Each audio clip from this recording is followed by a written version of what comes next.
everyone, my name is Dillon Gonzalez. I'm the editorial director for GeekVibesNation.com and also a co-host of the Home Dance Film Festival podcast. And welcome to a brand new episode of No Streaming Required, the series where we talk about all the latest and greatest in physical media. And this week's episode is a banger. We had the full May slate for Arrow Video. We have titles from Scream Factory, Blue Underground, Radiance Films. We have anime titles, international films, we have Blu-ray and 4K releases galore, and as always, if you want to get a little bit more in depth with these releases, pretty much every single title I'm going to be talking about, you can find a full written review on GeekVibesNation.com about a week or so, within a week or so of this episode being posted. If you want to really get into the details, I will be giving a kind of broad overview of all these titles, and I'm just going to jump right in with one of the biggest ones this week, and that is the 4K Ultra HD release of Once Upon a Time in the West from Paramount. This is a Sergio Leone classic that I am only just now getting around to. I bought the DVD release a long time ago, and it's just one of those titles that I kept waiting for the right time to watch it, and it just never came around. And then it got to a point where I was like, there's only a matter of time before this gets a 4K release. And you know what? I was right. We now finally have it. So this gets a 4K disc and a Blu-ray disc, which is not the same Blu-ray release as the previous one, which like I said, I do not own that one. But this is from the new remaster, which is both a positive and a negative, which I'll get into here in a little bit. But as you can see, this is from the Paramount Presents line. I was very excited especially after seeing the Dollars Trilogy and Fistful of Dynamite recently, to really dig into this one. And this is actually one of my favorites of his so far. Of what I've seen. And for just a brief overview, it's a classic Western tale, spaghetti Western of kind of a disparate group of characters, kind of on both sides of the moral divide, couple of which team up with a woman who is trying to defend some newly inherited land after her husband dies from this encroaching railroad force who has hired some thugs to take things by force. That is led by Henry Fonda, and then on the other side you have Charles Bronson and Claudia Cardinal, and just it's a great cast of characters. And this Leone, over this 2 hours and 45 minutes ish runtime, he crafts a very epic story that he allows things to breathe, but he also really sets a really good pace that you never feel bored by at any moment. And this is really helped along by an iconic score from Ennio Morricone, who has done most of the films that I've seen from Leone, and they are all classic scores. This is a really, really great movie, and I love just like from the opening moments of like this iconic wordless opening of all these figures just kind of patiently setting the scene for this ultimate showdown all the way to the end. And I will not spoil anything, but it's a great ending. I was never bored throughout. I think it's one of his best works. And so how does it fare in 4K? That's a little bit of a complicated question. This does come from a newer 4K restoration than the previous release. I believe this was first created in 2007 through the help of like Martin Scorsese and the Film Foundation from the original camera negative, which probably looked great. Where this has kind of went awry is in its process to getting to 4K. This does not look as good as it could. It does look really nice in motion for the most part, but it has it's Paramount, so you have to kind of go title by title. This is one of the titles where they did hit it with pretty aggressive DNR, digital noise reduction, and most of the natural grain that should be like all throughout this. It should be a pretty gritty movie, has basically been eradicated. Now, is this as bad to the level of like the AI decimation of the James Cameron titles that recently came out? No, it is not. In motion, it does look pretty nice overall in terms of the foreground with some of the skin textures, which does look overly smooth, but it's not completely obliterated. But there's no film grain where there should be film grain, and that is a problem. That is a common problem with Paramount's restoration team. They just kind of go a little bit against the grain, unfortunately, and it should really just, it should be here. So that is a deduction from this, but it does not look atrocious. It's just a disappointment. What adds on top of this is, as I mentioned, this is almost a 3-hour long movie, and Paramount has used a Blu-ray 100 disc for much shorter runtimes, like the Nutty Professor 4K. This only gets a Blu-ray 66, and for such a long movie, you don't want it to be overly compressed, and you do see that there are some limitations to this presentation not being like fully able to open up on a Blu-ray 100 disc. Once again, that is a disappointment, and it is another mark against this release. Now, like I said, I do not own the previous release, but I've read from people saying that this is an improvement from the previous disc, but the previous Blu-ray disc also did not have as much of the digital noise reduction, so it looked a little bit more natural and properly gritty. I mean gritty in a positive sense. It looked filmic, which this does not. If you're very sensitive to such things, you are not going to love this. But if you are kind of more just like, I want it to look passable, good enough, you'll be pleased. But this could be much better effort. Overall, I didn't hate watching this. I loved watching the movie. The presentation was just a little bit of a mixed bag because there's a lot of great texture within this. It's just a lot of it has been smoothed over where it shouldn't be. So I know I'm kind of like straddling both sides of the fence, but there are good things about this. There are bad things about this. If you want to see me go more in depth, read my review. This does have a restored mono track as well as a 5.1 track. Both of those sound pretty solid. This has not restored the alternate musical cue at the end. This should have the track, if they had like put the extra effort in, that's called Finale, appropriately enough, from Morricone. That should be the ending song of this. It just kind of reuses one of the character cues that is used throughout the movie. So that's a disappointment that they didn't fix that either. But the Dolby Vision enriches the colors to a pretty nice level, and it looks okay. It just should look a lot better. In terms of special features, this does include 2 commentary tracks, a new 6-minute piece on the film by film critic Leonard Maltin. You do get mini featurettes that run from about 5 to 29 minutes long. I believe those are all carried over. So there's a couple new things, and then the archival featurettes are included. So Once Upon a Time in the West, great movie.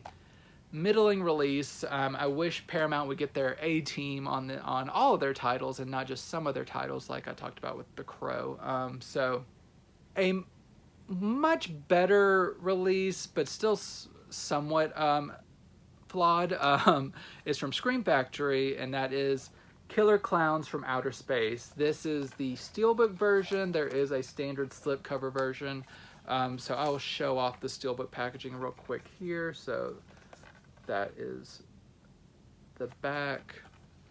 And like Once Upon a Time in the West, which will probably be one of the only times it's ever compared to that, this was my first time watching this one. I thought maybe I'd seen this before, but I realized I was confusing it with Attack of the Killer Tomatoes. This is my first time seeing this, but this movie, it delivers on what the title promises. It is about some aliens in clown form that come and terrorize a town, and it takes some cops much longer to accept this fact than others because I think they are being pranked, much to my annoyance as an audience member, but it's to the movie's benefit to have this ridiculous cop character just not taking all these calls seriously that he is getting.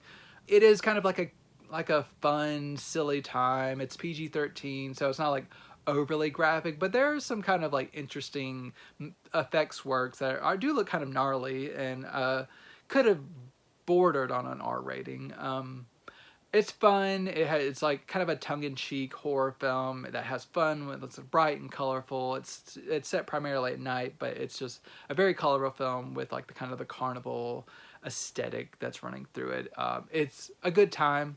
I wouldn't say it's my favorite horror movie ever, but it's a lot of fun.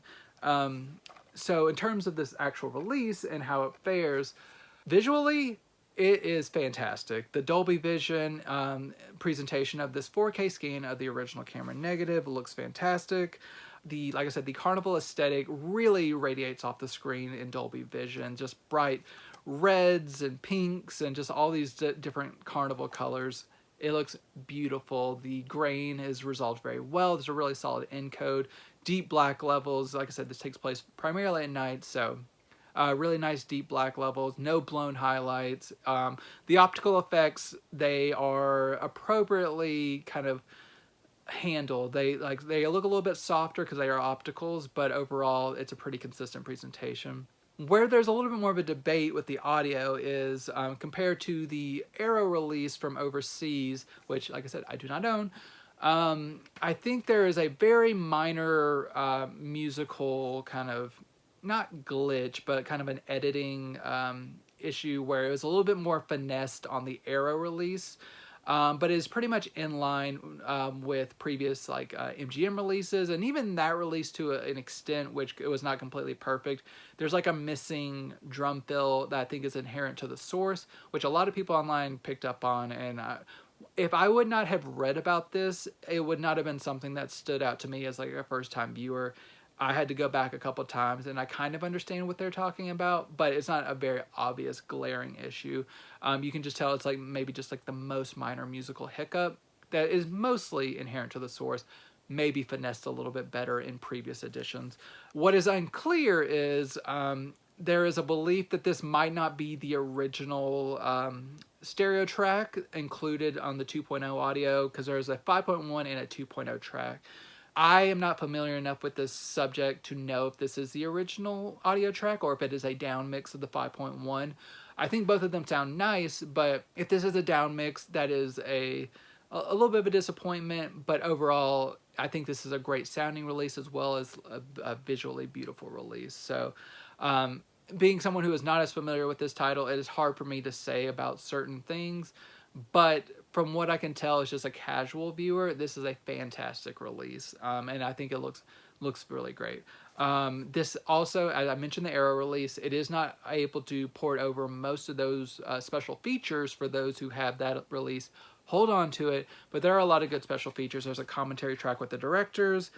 There are several featurettes, deleted scenes, a lot of good stuff, and so if you want a full package, you're gonna have to like import the Arrow video version, but this is a really nice package from Scream Factory. They've done a nice job from what I can tell.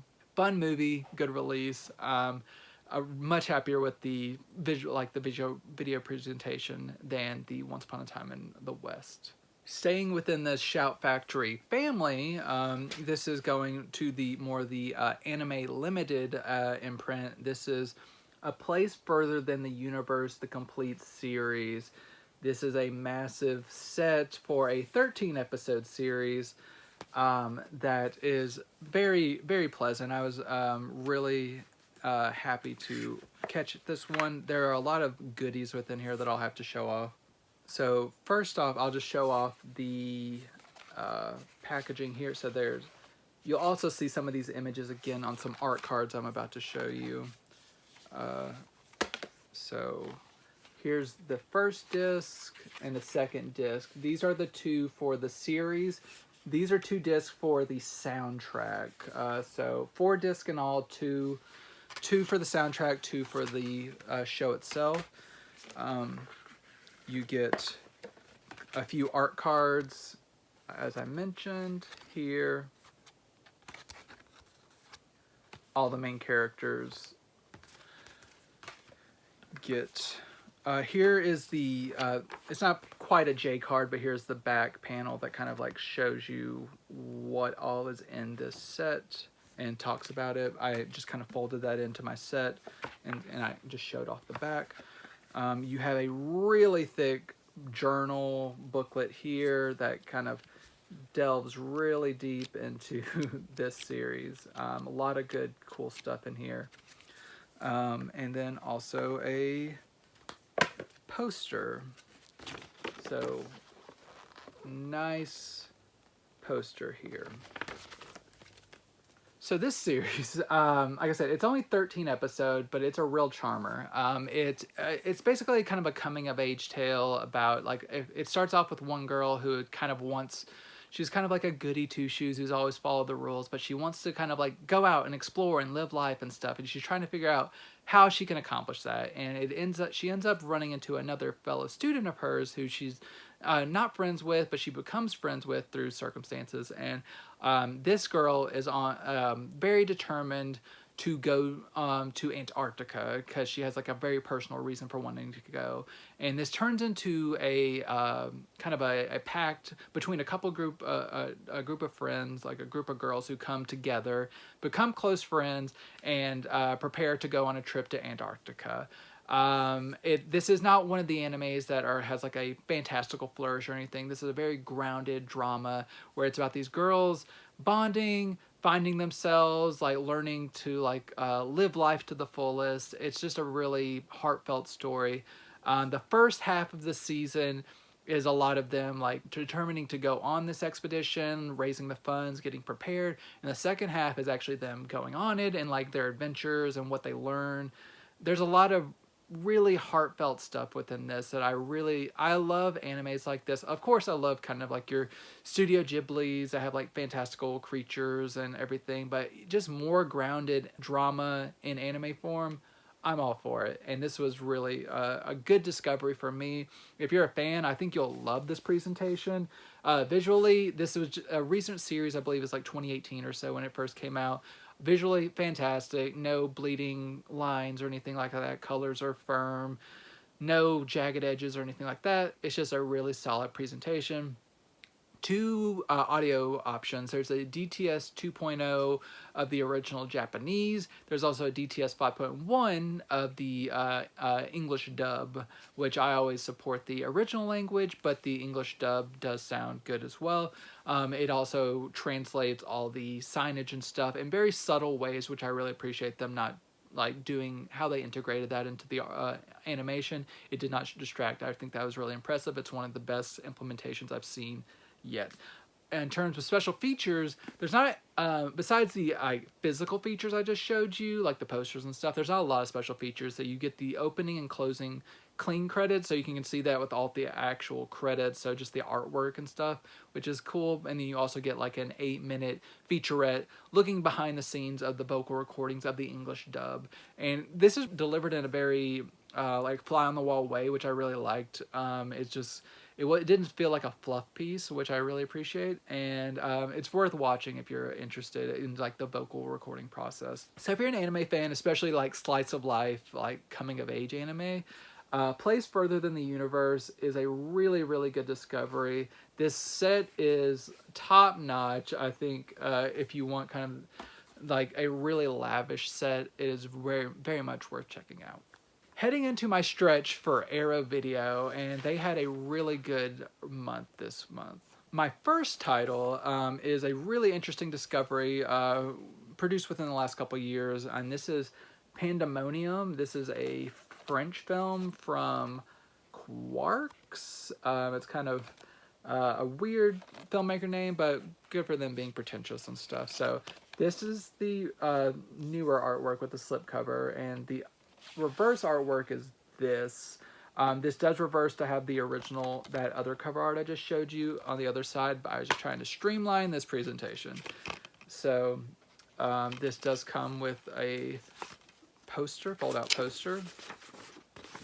So one side, other side, and a booklet.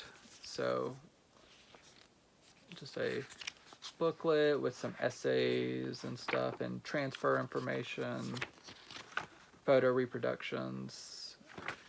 Gives you a little bit a sense of this movie, and then you can kind of see all that going on here. I mostly really love this movie. There's some issues I have with it. The first 15 or 20 minutes or so, I was hooked. This is not a spoiler. It opens in the aftermath of a car crash, and it's like has two men who you soon learn were perished in this car crash. and they are on this road trying to come to terms that they are dead and what are their next steps. And they kind of get presented with like these two doors, one which apparently leads to heaven, one which apparently leads to hell. And there's some really dark humor throughout this, but there's also like a you learn more about these two as they chat with each other, and like learning like which one is for like which person, and like how they were as people when they were alive, and kind of they start exposing some of their like flaws and like their virtues, and they're like kind of hiding stuff from one another. It's like this really dynamic character like almost like one act play of these characters just trying to wrestle with their existence and like who was to blame for the like this accident. And it kind of leads to one of them going like having to begrudgingly go to hell and like to the afterlife, and it turns into like a vignette driven story where they have to experience other people's pain. So you see like two additional stories of like, one is like a little girl who's just like kind of like a little psychopath who's like obsessed with the idea of killing her parents. Another is a mother who did not do enough to take her daughter seriously whenever she was calling out, like kind of crying out for help, which led to like a tragic ending. So there is a trigger warning for self-harm for this movie as well, and matricide as well. But through these stories, it's a lot about grief, and just trying to like reckon with the choices you've made in life and how you kind of obfuscate and like try for your mental health to try to like reason with yourself and like justify certain things. It is not a horror movie in the traditional sense. There are horrific imagery in here, but it's like more of like a internal dark dramedy, and just like I said, like a moral exploration, which I think was very effective. The ending, I think, is a little bit unnecessary. It felt like they just kind of had to add something that I understand why, but it didn't quite work for me. I think it doesn't ruin the movie. I think it's fine. I just think it's just kind of like they were kind of going for a more subtle thing, and they felt like they had to kind of like, oh, this is a genre picture. Let's really go for it. But really good discovery, and I think it's worth checking out if that premise sounds interesting to you. Just people reckoning with their morality and just like the sins of their past. And this presentation, it's a newer movie, so visually looks great, sounds great. The original French and 5.1 and 2.0 audio. It has a couple special features as well, including a couple of interviews with the director that runs 5 to 20 minutes long. Like one is just talking about the movie, and then one's talking about a specific character's like makeup work and special effects. And then there's also a piece on a real-life filmed live birth that is included in the movie. So that's just kind of like a little tease for something in the movie that happens. There's also a look at the premiere of the movie and some trailers and stuff. A lot of people don't like when Arrow Video puts out some of these newer movies. I think there's been a lot of fun discoveries from them that I've personally gotten. They're not all gems, but there's a lot of good stuff. And I think this is one of the good ones, so it's worth checking out. If you can find it for streaming and want to check it out first, do that. But if you do like the movie or you want to take a chance, this Blu-ray is a solid one. My next title is more of a traditional classic from Arrow Video. This is Sidney Lumet's Night Falls on Manhattan. This is a Blu-ray release. You got old Andy Garcia here in the lead role. This is the reversible cover art here. I guess that's probably the original poster art. And you get like the traditional Arrow Video goodies in here too. So you get a booklet. Look at that man. Very handsome. So there's Richard Dreyfuss. You got Ian Holmes in this. You have James Gandolfini, Lena Olin.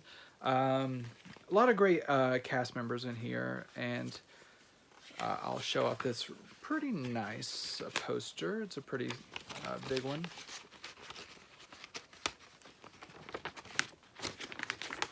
So one side.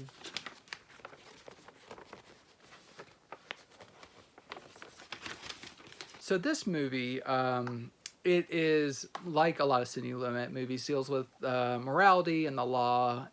This specifically involves Andy Garcia as a burgeoning assistant district attorney whose father is on the force, and very early in his career, his father and his father's partner, so Ian Holm and James Gandolfini, they are out on kind of a stakeout that goes awry, that ends up bringing all the cavalry in, and people get shot, and several people die due to this notorious drug dealer who ends up having to go to trial. Like, he does eventually get caught and goes to trial. And what you come to learn is there's a lot of issues with morality within this police department. You learn that certain people are on the take, and you learn Andy Garcia ends up becoming an even in a bigger position of power, and learning whether or not he should honor his position and be a moral figure, or if he should like do what is kind of expected of him and kind of help out people who are close to him. My actual favorite performance of this is Ron Leidman, who he is giving it his damn all. He is like an expert yeller. He is just like lighting people up. He is doing like amazing one-liners.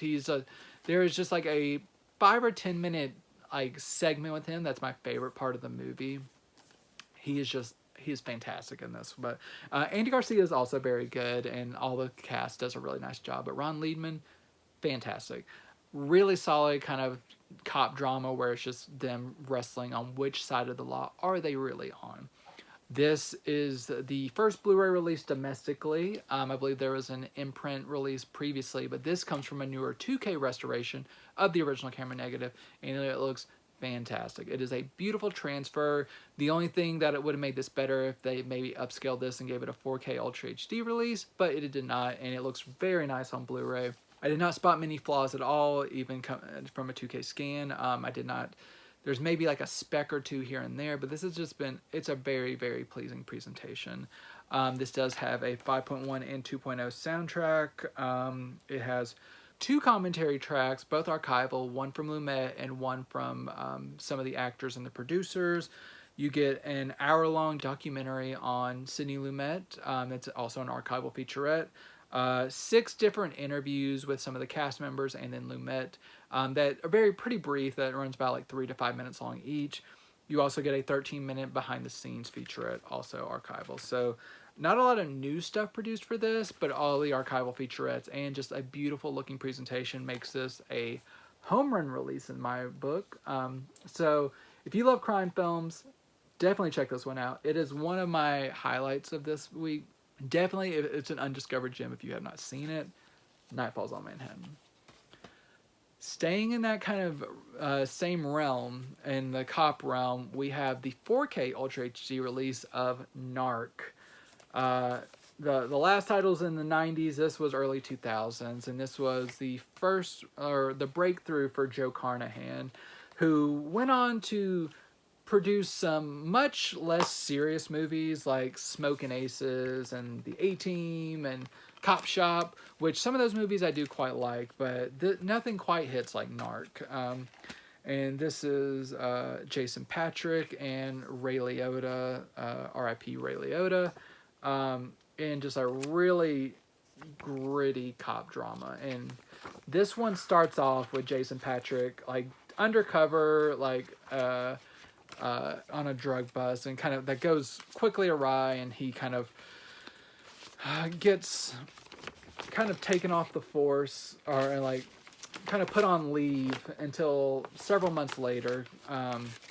He is brought back for an opportunity to solve this cop's death. If he can solve this cop's death along with Ray Liotta, who was the cop's partner, he can kind of get the desk job that he desperately wants, because he wants to be able to be safe for his family and kind of get back to his wife and his young child. But along this investigation, of course, things go awry and things are learned and allegiances are tested, and it's just like, was this cop that was slain a saint?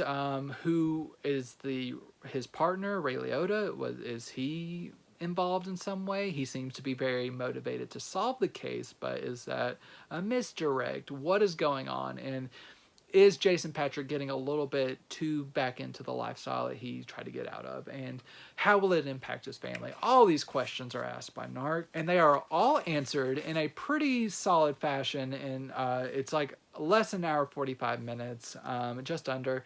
It moves at a great pace. There's some great shootouts, but there's also just a lot of great character-driven moments. And just as the reveals come and in waves, and you learn more and more about these characters, and you can get invested in their lives, you do start to care about them, and you do get very invested. It's a very gripping movie. And for so long, this movie did not even have a Blu-ray release domestically, and people were just hoping it would come to Blu-ray, and I see it kept getting it requested year after year. Here comes Arrow coming in with a 4K release, going straight to 4K. There's also a Blu-ray release if you're not 4K capable, but you can get it on 4K, and it looks fantastic. As you'll see, this was licensed from Paramount. We talked about Paramount earlier and some of their tendencies, but this was fully handled by Arrow Video, and I can tell by some of the posts by some of the people involved with this release, this was a very heartfelt project for them. Not that they're not usually for Arrow Video, but this one was particularly special to them, so they gave it the utmost care. Beautiful natural film grain that's been retained perfectly. This is a very desaturated, gritty movie, so it's not like a bursting with color, but all the colors are deep and natural to what they're supposed to be. Solid black levels, no milky blacks or anything like that. No blown highlights. This is just a movie that looks exactly like it should, and that is exactly what we want. So Arrow treated this very, very well. Dolby Vision, and this does have a new Dolby Atmos track, which not a lot of Arrow Video get that update. This one did, but that you also have a newly restored DTS 2.0 soundtrack, so you have the original audio or an Atmos track. Both sound great for what they're trying to accomplish. I'm glad both are an option. Really excellent decision. As you saw, this actually gets 2 discs. One is the 4K disc, which has an archival commentary track and a new intro from Joe Carnahan. Very brief, but it's a new intro. You also get a whole disc of special features, which includes several new interviews. Joe Carnahan, one of the actresses the actress that plays Jason Patric's wife, a costume designer, cinematographer, a lot of great new interviews, and all the archival featurettes that were originally on the DVD. So a lot of good making ofs and electronic press kits and featurettes and everything. So top tier release from Arrow Video. This is one that people have been waiting so long for, and they will not be disappointed. Narc, it holds up as a classic, as a movie in this release. Top tier. Good job for Arrow. Another good job for Arrow is one I had on Blu-ray, not from Arrow, but from Universal, but this was a upgrade I was so excited for. This is the full 4K Ultra HD release of Guillermo del Toro's Crimson Peak. This package is impeccable. So give me a second to unpackage this. So you have this J card here that comes off. So here's the J card with all the special features and info about the movie. So this is made to look like a storybook. Look at this. Oh, this is amazing. And here's the back. So kind of you open it up like this, and you have this little tab here where you can lift stuff up easily to reveal all the goodies within here. So first, I'll just dig in here to this package here. This is a book. So this is a nice hardback book here. I am very surprised my dog did not bark at thinking that there was someone at the door. But here's some nice essays and photos, reproductions, and concept art. Pretty much everything you could want is in here. So yeah, that slides right in here. You also get a poster. So this actually has different artwork from the new artwork on these releases. So here's the original theatrical art, which I have on the Universal Blu-ray. And then this is a different version here. In addition to that, you have some art cards. So get some, let's see here. So, oh, this is, okay. You have here Charlie Hunnam's character, Mia Wasikowski's character, Jessica Chastain, and Tom Hiddleston. And then you have the disc, the 4K disc itself sitting in there. So this is a Guillermo del Toro film. It is a gothic romance horror movie with some ghosties in it. It involves a Mia Wasikowski's character who's she suffers a tragedy early in the movie and gets kind of involved with a mysterious character played by Tom Hiddleston, much to the chagrin of like one of her childhood best friends who is very suspicious of him, and even her father was very suspicious of him. Little does she know. And then he has like a very close, kind of weird relationship with his sister. But they kind of get together and go off to his family house, and this kind of haunted mansion has all these kinds of secrets, and she starts seeing ghosts, and she starts trying to investigate what's going on in the house, and she just learns a lot of secrets that are within this house. And it's a classic gothic romance, and it's Guillermo del Toro. All these things are like ornately produced, and the production design is immaculate. Even like the ghostly special effects are done largely practically with maybe a little bit of CGI enhancement, but a lot of these creature like ghostly effects are done naturally. You see some of the special effects work in the special features. He is just a master, and it's a very effective movie. It's unsettling, but it's like a classic ghost story, and that's all you can pretty much ask for from a Guillermo del Toro movie. It's messed up, but in the best way. It's a classic. So this 4K release, as I've been showing off, this was previously released on Blu-ray. I never upgraded to the Arrow Blu-ray because it kind of used the same general source as the Universal Blu-ray, so I didn't think the difference would be that big. Now that it's on 4K, I think it's worth everyone upgrading, because now you have the film in 4K in Dolby Vision, and this has such a aesthetically driven movie with like very intentional uses of color. I think you want that Dolby Vision richness. All these colors look nice, deep, and it's an intended hue. It looks very nice. It also helps with any compression issues that I noticed on the Universal Blu-ray. So really deep black levels, no like issues with compression at all.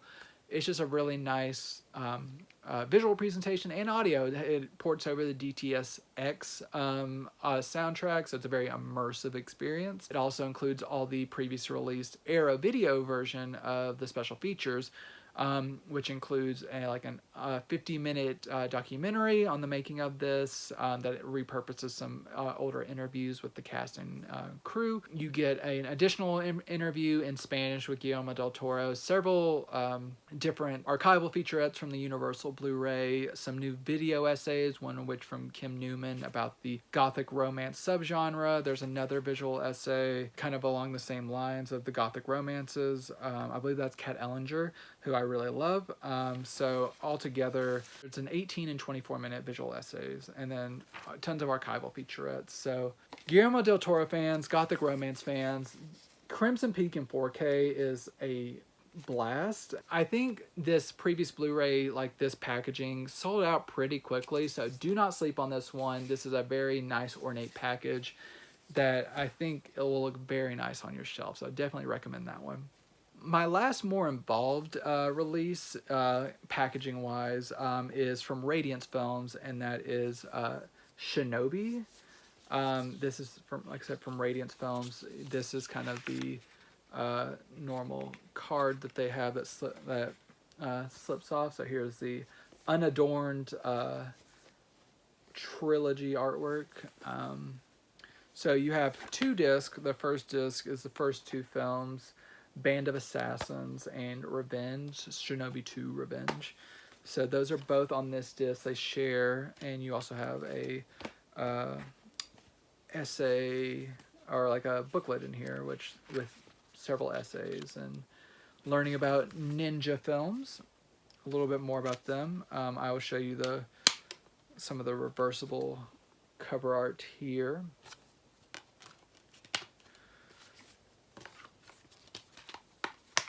And then the second disc is just the third film, and that is Shinobi 3 Resurrection.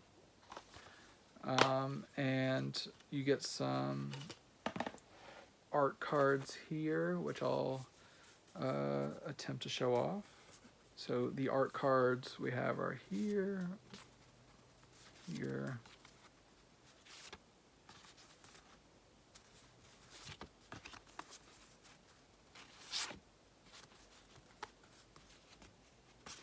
there we go. So I believe there's 6 of those usually. The reversible cover art for this one looks like that. So these are 3 of like kind of the more known ninja films. I believe it's a 9-film series, the Shinobi series, but this only covers a portion of them. But these 3 films, from what I've read, I'm not an expert on this subgenre of Japanese cinema, but this tells like kind of like an overarching story. Deals a lot with like power grabs and different power dynamics, and how these different kind of clans are warring and kind of go after one another. And at the core, you do have these ninjas. And what I really do like about like ninja movies compared to like your typical like samurai movies or martial arts movies is kind of the core like kind of deception and like sneaking around and being very subtle, like blending in with the shadows. Like there's one sequence in one of the movies that I really like where one target is taken out by one of the ninjas kind of going into the rafters above where they're sleeping and kind of like lowering a string down and dripping poison into someone's mouth. And that's just like one of like several cool things that you see like that's different than just like your standard just like fight. It's just like more of the deception, which I really think is pretty cool. All 3 of these films are a lot of fun, and there's like it tells like an overall engaging story that I think that people will enjoy. This kind of set kind of the archetype for what people know as ninjas, like the black and like sneaking around and like ninja stars and stuff. It's good to go back to the source and see kind of where this isn't the first ninja movies. They date back to like the 1920s, but this really helped popularize the Shinobi series. And this release from Radiance is really great. This has HD transfers supplied by Kadokawa. This has the original 2.0 mono in Japanese, a 14-minute interview on the director, an 18-minute visual essay, and then another 14-minute visual essay on like ninja films and the like. So Shinobi, really cool release. Radiance keeps knocking it out of the park. I love everything they do. Visually, these look very nice.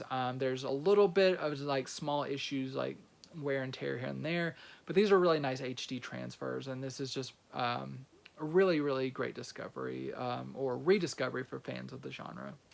Heading into my more mainstream offerings for a little bit, I'm going into like a series of war films, and one is like an Oscar nominee, and I'm starting off with that one. That is American Sniper with Bradley Cooper, which I have kind of a differing opinion than a lot of people, like film people. Yes, this was nominated for Best Picture, but this is kind of criticized for being like kind of jingoistic and glorifying war. I don't think that is necessarily the case. This is directed by Clint Eastwood, who can lean a little more patriotic. It's a complicated movie. As a movie, it is a very engaging movie from the very beginning, where you meet Chris Kyle and like you'll learn he's like an elite sniper, and going back and seeing his journey to like him wanting to sign up to be a Navy SEAL, and just like learning like how good he is at being a sniper, and like being the person who's like one of the top earning number of kills earned over his tenure. But balancing that, I believe, with his family life is key, because you have Sienna Miller at home playing his wife, and just kind of like his dedication to his country, but also his love for his family, and how being in war really fucks with his mind and gives him basically PTSD through killing so many people, he's a very stoic person, but he also is just very screwed up from war, which I think keeps this from being completely jingoistic and just like, yeah, war is great, war, like, we're the best, USA #1. This is partially based on Kyle's own memoir, and there is a little bit of that, but it's more about the effects of war than just like how cool he is for being like a sniper who killed a lot of people. There is like one glorification of one of his kills. Like there's like a through line of this expert sniper that he basically has a rivalry with and he wants to take out, and how that kind of ends and kind of like is shot stylistically does kind of glorify it. But other than that, it is more about like this psychological damage that is happening to him, and kind of also how it damages others and how it ultimately impacts him, which I will not spoil. It's history, but I will not spoil for those who have not seen the movie and how it eventually ends.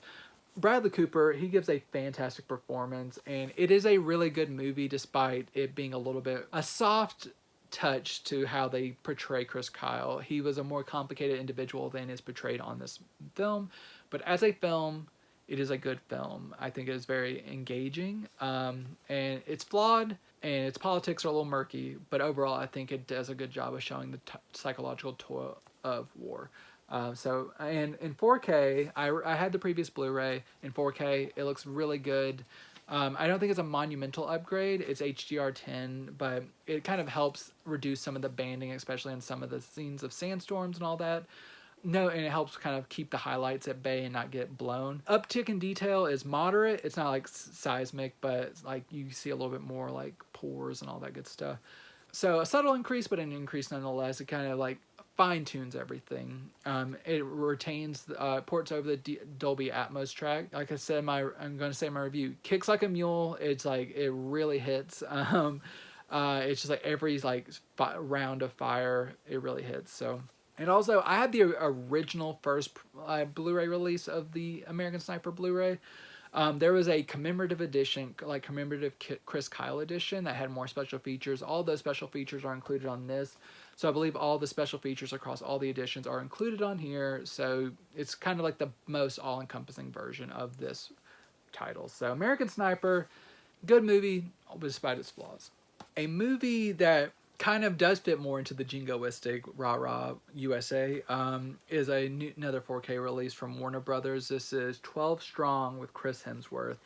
This is a movie I watched for the first time a couple years ago, and I was planning probably to never watch this again. It was fine, but now that it came in 4K, I thought I'd give it another chance. It's still fine. It is...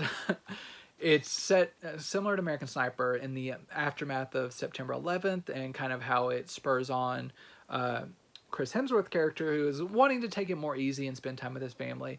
He like automatically is like, I got to go over there, I got to defend my country, and he gets like his men, and they go over there, and it's like right in this like pivotal period where they have to go into Afghanistan to take out this certain target, and it's like against all odds. It's like a suicide mission. They are the horse soldiers. They are like only have horses to get around on this terrain, and they have to kind of like partner with some of the local Afghani like rebels against like the Taliban and try to take out this high value target. What saves this movie for me is the cast. Like, I do like Chris Hemsworth. He is basically in like meathead action movie mode, but you also have like Michael Shannon, who I love, and to see him in this movie is wild, but he does a really good job. Michael Pena, and then also a lot of other great like character actors and like different people that I think. William Fichtner is really cool in this one. In his very brief role. But it is just your standard war movie. It's like, go into this hotspot, blow up a bunch of people, kill them. There's occasional losses. America, hell yeah, beat the Taliban, get them. And that, it's very A to B. It's very straightforward. It's fine. It's like, if you do your lizard brain, like, I like action movies, this is an action movie, this is well executed, you'll like it. But if you want depth, you will not get that here. You will maybe appreciate the performers if you like them already. It's just kind of your standard war movie. Similar to American Sniper, this 4K release looks nice, HDR10, very desaturated palette, but it just kind of refines things, makes black levels a little bit deeper, highlights more in control. This only has a DTS 5.1, which the previous Blu-ray did as well. I do not own it, but that's what I saw in my research. DTS 5.1 sounds good. Doesn't seem severely lacking. It's less impressive than American Sniper's soundtrack. Includes all the special features, like a 20-minute featurette on the real-life soldiers and like a 10-minute featurette on this monument that was made for them. I believe that's in DC, and then a trailer. So this one, a little bit less fanfare than American Sniper. Definitely not Best Picture worthy, but solid release if you don't own it and you do want to. My third Effects of War movie, soldier drama, is very different. This is from Blue Underground, and that is Deathdream, which is an interesting... it's a Bob Clark movie who people might know from Black Christmas or A Christmas Story, two equally Christmas classics of very different quality, or not different quality, but different genres. So Deathdream, more closer to Black Christmas, but still not quite.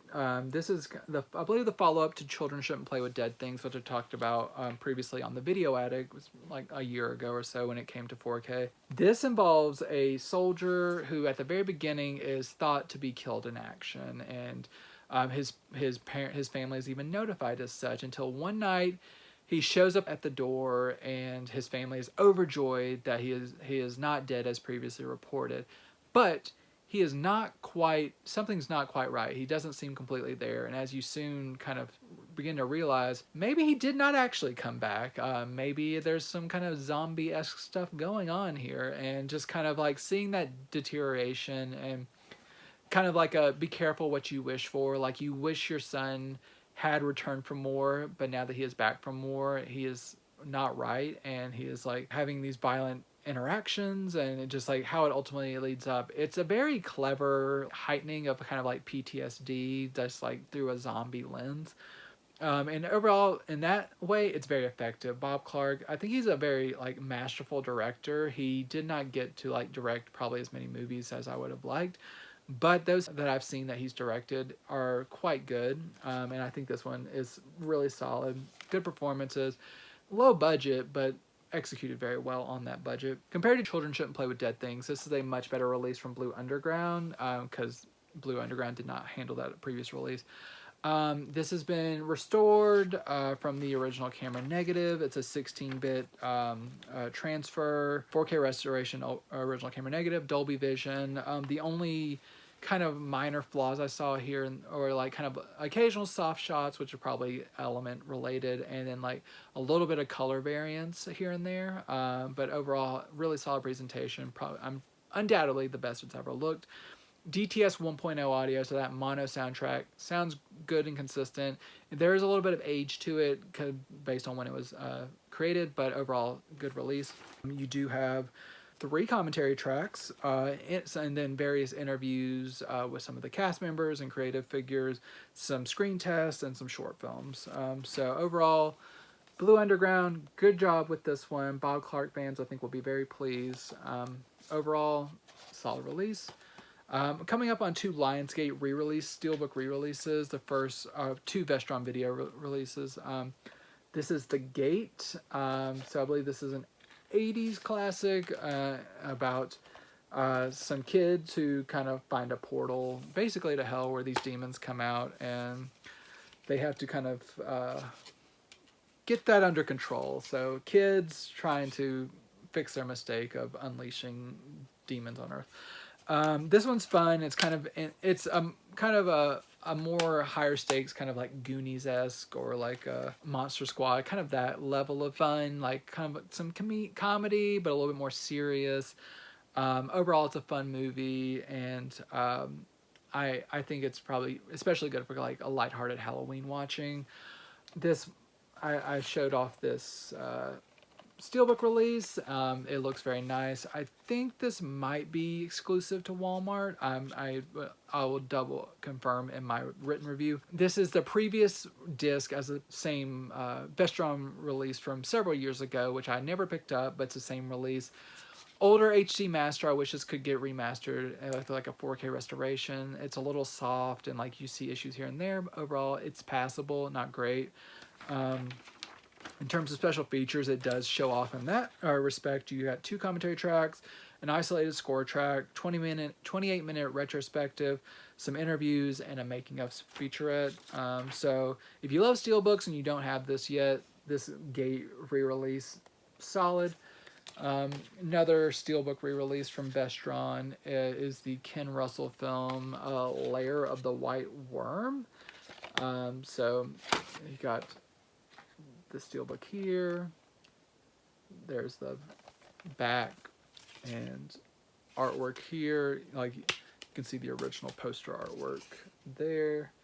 I had not seen many Ken Russell films before. I think I'd only seen Altered States. He's a notorious director who I was interested to check out more from, and this is a weird one, but I would expect nothing less. It has a young Hugh Grant in it, for those who want star power, but overall, just Peter Capaldi as well.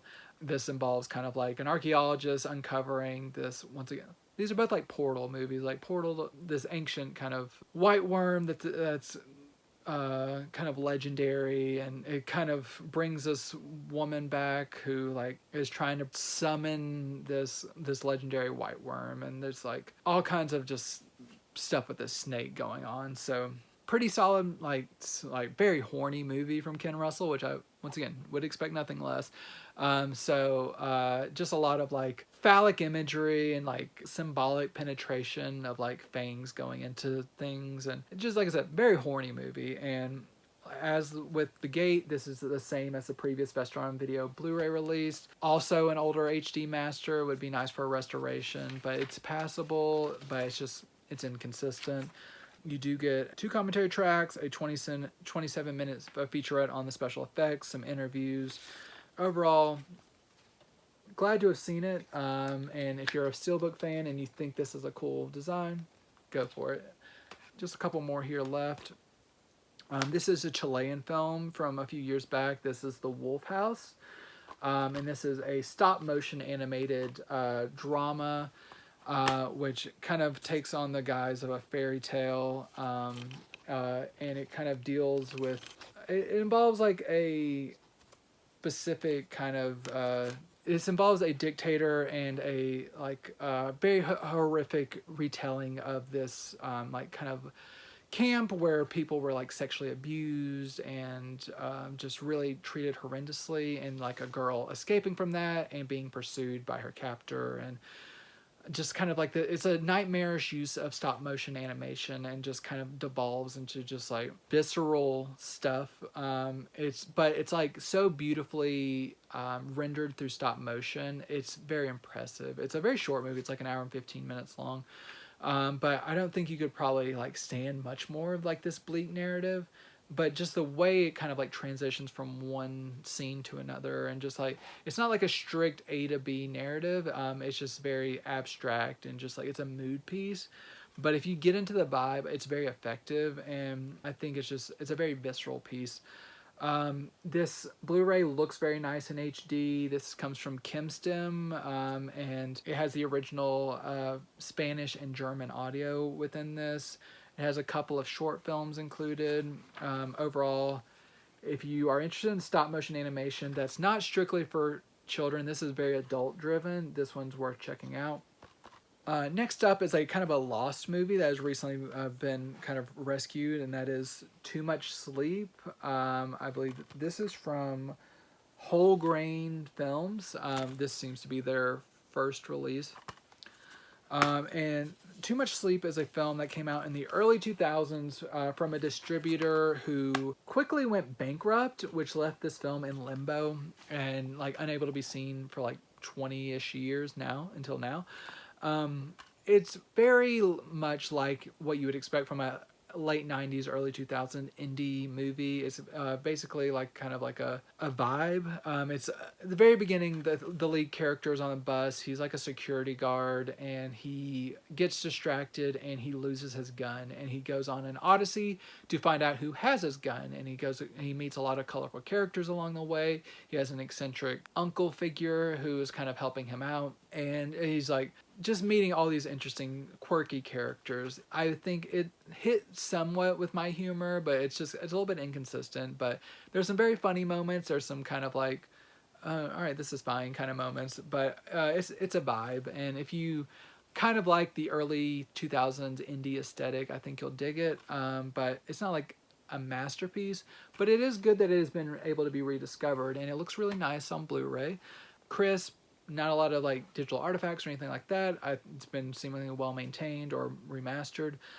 You do get an audio commentary track from the star and the director. You get a 20-minute documentary on what happened to this film, why it was out of circulation for so long, and then like a 5-minute featurette on the one of the actors who, like I said, plays the uncle figure.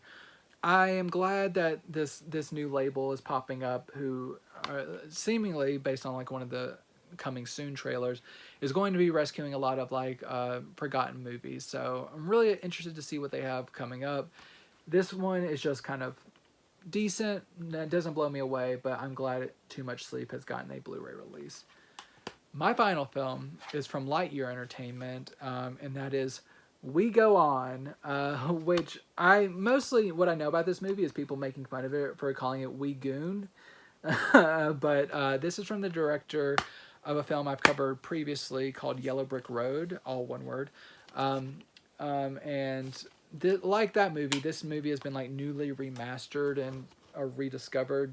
It's been remastered with new special effects to kind of like update them and stuff. But overall, I think I've never seen this before, but I think it's pretty largely similar to the original cut, except for the special effects enhancements. This movie, this cover art's very misleading because this character is a very small portion of the plot. It's mostly about a very anxious man going through life, and he's obsessed with the idea of the afterlife, and he is like so obsessed and like anxious that he puts out an ad offering a reward for any proof of an afterlife. He's very close with his mother, and she kind of goes along with him on this journey of like to these different people who claim to have like proof of the afterlife, and some of which are scam artists, and then some of which they're unsure of. But basically what the story is like someone who wants to learn if there's an afterlife, but gets a little bit more than he bargained for whenever he meets someone who may have an actual link to the afterlife, and it kind of turns into like a haunting story, like a literal like haunting ghost story. The way this kind of evolves, I actually really liked it. Yellow Brick Road I was more mixed on. I would say I'm more positive on We Go On. Annette O'Toole plays the mom character, and I love her ever since I first saw her when I was younger in Smallville, but then also like Cat People and a bunch of other stuff. Love her, and just it's a great time seeing her here.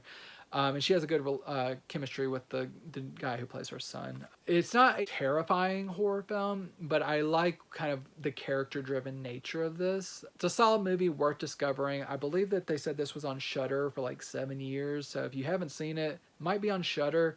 But if you do like it, this is a pretty solid release. You do get several different commentary tracks. You get 3 commentary tracks, a good new remaster that looks good on Blu-ray, a solid audio track. Yeah, it's a decent discovery. I like what I've seen from this director so far pretty well, Andy Minton. So if I have to check to see if he has any more, to see if there's what else on the horizon. But good week for releases. A lot of stuff I need to show, like packaging I need to show off. So once again, another lengthy episode, but I appreciate you sticking with me. I had a lot of fun showing these off. If you had fun watching it, make sure to leave me a comment. Let me know what you liked. Share this with anyone you think might like it as well. Make sure you're subscribed to the channel. I do this every week. I have a lot of great stuff coming up next week as well. A shout out to my editor, Andre. They are great. We goon, and they keep helping me with this video. But I appreciate you so much for watching, and I will see you next week. But until next time, enjoy these movies.